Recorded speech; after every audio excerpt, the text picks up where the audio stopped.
ومنهم من عاهد الله لئن آتانا من فضله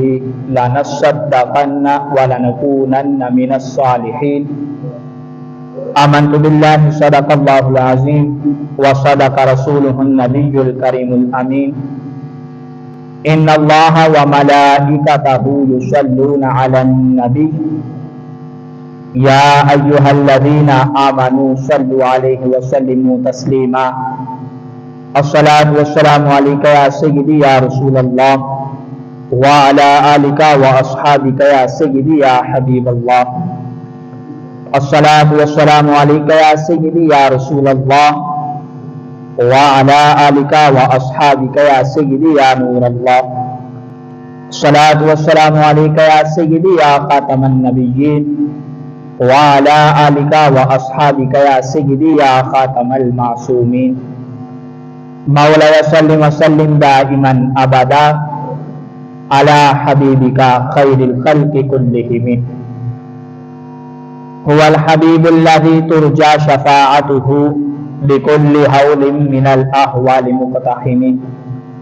محمد ذكره روح لأنفسنا محمد شكره فرد على الأمم يا رب صل وسلم دائما أبدا على حبيبك خير الخلق كلهم اللہ تبارک و تعالی جل جلالہ وعم نوالہ وعظم شانہ واتم برہانہ کی حمد و ثنا اور حضور شافی و منشور بصغیر جہاں غم سار سما سید سروراں احمد مجتبیٰ جناب محمد مصطفیٰ صلی اللہ علیہ وسلم کی پاک بلند بارگاہ میں ہادیہ درود و سلام کا نذرانہ عرض کرنے کے بعد سامنے کرام جس طرح کے ایک آیت مبارکہ آپ حضرات کے سامنے تلاوت کی دعائے کے خلق کائنات جل جلالہ مجھے حق سچ بیان کرنے کی اور ہم سب کو سن سنا کر یاد رکھ کر عمل کرنے کی توفیق عطا فرمائے۔ سامنے کرام آج جس موضوع پر آپ حضرات کے سامنے چند باتیں عرض کرنی ہیں وہ ہے زکوٰۃ کی اہمیت، جس کا حکم رب ذوالجلال نے قرآن مجید قرآن رشید کے اندر مختلف مقامات پر ذکر فرمایا ہے، اور پھر نبی اکرم نور مجسم شفیع معظم صلی اللہ علیہ وسلم آپ نے بھی اس لحاظ سے اپنی امت کو اس پر آگاہ فرمایا۔ نبی اکرم نور مجسم شفیع معظم صلی اللہ علیہ وسلم آپ کا فرمان ہے، بخاری شریف کے اندر یہ حدیث پاک موجود ہے، حضرت سیدنا ابن عمر رضی اللہ عنہما آپ روایت کرتے ہیں کہ پیارے محبوب علیہ السلام آپ نے ارشاد فرمایا، اسلام کی بنیاد 5 چیزوں پر ہے۔ پہلے نمبر پر اس بات کی گواہی دینا کہ رب ذوالجلال کے سوا کوئی معبود نہیں اور حضرت محمد مصطفیٰ صلی اللہ علیہ وسلم اللہ کے بندے اور اس کے رسول ہیں۔ دوسرے نمبر پر پیارے محبوب علیہ السلام آپ نے ارشاد فرمایا نماز قائم کرنا۔ تیسرے نمبر پر سرکار فرماتے ہیں کہ زکوٰۃ ادا کرنا۔ چوتھے نمبر پر ارشاد فرمایا بیت اللہ کا حج کرنا، اور 5ویں نمبر پر پیارے محبوب علیہ السلام آپ نے ارشاد فرمایا کہ رمضان شریف کے روزے رکھنا۔ اب یہ 5 چیزیں ہیں جس کے بارے میں پیارے محبوب علیہ السلام آپ نے ارشاد فرمایا کہ 5 چیزوں اسلام کی جو بنیاد ہے وہ 5 چیزوں پر ہے، اور پھر ان 5 پر عمل کرنا لازمی اور ضروری ہے کہ جس کے بغیر انسان کا گزارا نہیں۔ اب مزید پیارے محبوب علیہ السلام آپ کے آگے فرامین ذکر ہیں۔ حضرت ابو ہریرہ رضی اللہ عنہ آپ روایت کرتے ہیں کہ نبی اکرم نور مجسم شفیع معظم صلی اللہ علیہ وسلم آپ نے ارشاد فرمایا کہ پیارے محبوب علیہ السلام آپ کی بارگاہ میں ایک اعرابی آیا، آ کر عرض کیا کہ یا رسول اللہ صلی اللہ علیہ وسلم آپ ایسے عمل کی طرف میری رہنمائی فرمائیں کہ جب وہ عمل کروں تو رب ذوالجلال مجھے جنت میں جگہ عطا فرما دے۔ اب پیارے محبوب علیہ الصلوۃ والسلام آپ نے اس لحاظ سے اس ارادی کی رہنمائی فرمائی. سرکار علیہ الصلوۃ والسلام آپ نے ارشاد فرمایا، اے رابی، اے سوال پوچھنے والے، اگر تو یہ عمل کرے گا تو رب ذوالجلال تجھ کو جنت عطا فرما دے گا. اب پیارے محبوب علیہ الصلوۃ والسلام آپ نے چند چیزوں کا ذکر فرمایا. پہلے نمبر پر پیارے محبوب علیہ الصلوۃ والسلام آپ نے ارشاد فرمایا کہ رب ذوالجلال کی عبادت کرنا، اور رب ذوالجلال کی عبادت اس انداز کے ساتھ کرنا، اس طریقے کے ساتھ کرنا کہ رب ذوالجلال کے ساتھ کسی اور کو شریک نہ ٹھہرانا، بلکہ رب ذوالجلال وحدہ لا شریک ہے، صرف رب ذوالجلال کی ہی عبادت کی جائے گی. اور پھر آگے سرکار علیہ الصلوۃ والسلام آپ نے ارشاد فرمایا، دوسرے نمبر پر سرکار علیہ الصلوۃ والسلام آپ ارشاد فرماتے کہ فرض نماز ادا کرنا. اب فرض نماز ادا کرنے کے ساتھ آگے سرکار فرماتے ہیں کہ زکوٰۃ ادا کرنا. پھر آگے سرکار علیہ الصلوۃ والسلام آپ نے ارشاد فرمایا کہ رمضان کے روزے رکھنا. یعنی کہ پیارے محبوب علیہ الصلوۃ والسلام آپ نے ان چار چیزوں کا ذکر فرمایا کہ سرکار فرماتے کہ رب ذوالجلال کی عبادت کرنا اور اس انداز کے ساتھ کرنا کہ رب ذوالجلال کے ساتھ کسی کو شریک نہ ٹھہرانا، بلکہ رب ذوالجلال وحدہ لا شریک ہے. دوسرے نمبر پر سرکار فرماتے کہ فرض نماز ادا کرنا، یعنی کہ اگر نفلی عبادت کے اندر اگر تم زیادہ نہ کر سکو، لیکن جو فرض نماز ہے یہ پابندی کے ساتھ ادا کرنا، اس کے اندر کوتاہی لاپرواہی نہیں ہونی چاہیے. اب آگے تیسرے نمبر پر سرکار فرماتے کہ زکوٰۃ ادا کرنا. آگے چوتھے نمبر پر سرکار فرماتے کہ رب ذوالجلال جب تمہیں رمضان کا مہینہ عطا فرمائے تو رمضان شریف کے روزے رکھنا. یہ چار چیزیں ایسی ہیں، اے ربی اگر تو یہ عمل کرے گا، اس ذات کی قسم جس کے قبضہ قدرت میں میری جان ہے، اس پر زیادتی نہ کرنا، اگر تو یہ عمل کرے گا تو رب ذوالجلال تجھ کو جنت عطا فرما دے گا. تو سامنے کرام پیارے محبوب علیہ الصلوۃ والسلام آپ نے اس لحاظ سے ان چیزوں کا ذکر فرمایا ہے. اور پھر اس کے ساتھ ساتھ ایک اور مقام پر نبی کرم نور مجسم شفیع معظم صلی اللہ علیہ وسلم آپ نے اس لحاظ سے زکوٰۃ ادا کرنے کے لحاظ سے بالخصوص اس بات کا ذکر فرمایا کہ حضرت سیدنا انس بن مالک رضی اللہ عنہ آپ فرماتے ہیں کہ بنو تمیم میں سے ایک شخص رب ذوالجلال کے پیارے محبوب علیہ الصلوۃ والسلام آپ کی بارگاہ میں آیا، آ کر عرض کیا کہ یا رسول اللہ صلی اللہ علیہ وسلم، میں ایک مالدار انسان ہوں اور میرے اہل خانہ کی تعداد بھی کثیر ہے. رب ذوالجلال نے مجھے مال بھی عطا فرمایا اور پھر جو میرے اہل خانہ ہیں ان کی تعداد بھی زیادہ ہے. آپ ارشاد فرمائیں کہ میں اپنے اہل خانہ کے ساتھ کیسا سلوک کروں اور اپنا مال کس طرح خرچ کیا کروں. یعنی کہ اہل و عیال کے ساتھ حسن و سلوک کرنے کے لحاظ سے عرض کیا اور پھر اپنا مال خرچ کرنے کے لحاظ سے عرض کیا. تو پیارے محبوب علیہ الصلوۃ والسلام آپ نے ارشاد فرمایا تم اپنے مال میں سے زکوٰۃ نکالا کرو. بے شک زکوٰۃ یہ ایسا عمل ہے کہ جب انسان رب ذوالجلال کی رضا کے لیے یہ عمل کرتا ہے تو رب ذوالجلال انسان کے مال کو پاکیزہ فرما دیتا ہے، ستھرا فرما دیتا ہے. جو تمہیں پاک بھی کرے گا اور تمہارے عزیز و قربا کے ساتھ تمہارا جو سلوک ہونا چاہیے، تمہارا اچھا برتاؤ ہونا چاہیے، اور اڑوسی اور سائل یعنی کہ جو سوال کرنے والے ہیں ان کو ان کا حق بھی ادا کر دیا کرو. تو سامنے کرام ایک اور مقام پر اس بات کو ذکر کیا گیا کہ نبی اکرم نور مجسم شفیع معظم صلی اللہ علیہ وسلم آپ نے پیارے محبوب علیہ الصلوۃ والسلام نے بنی اسرائیل کے 3 لوگوں کا ذکر فرمایا. مشکوٰۃ شریف کے اندر یہ بات مکمل طور پر مذکور ہے کہ پیارے محبوب علیہ الصلوۃ والسلام آپ نے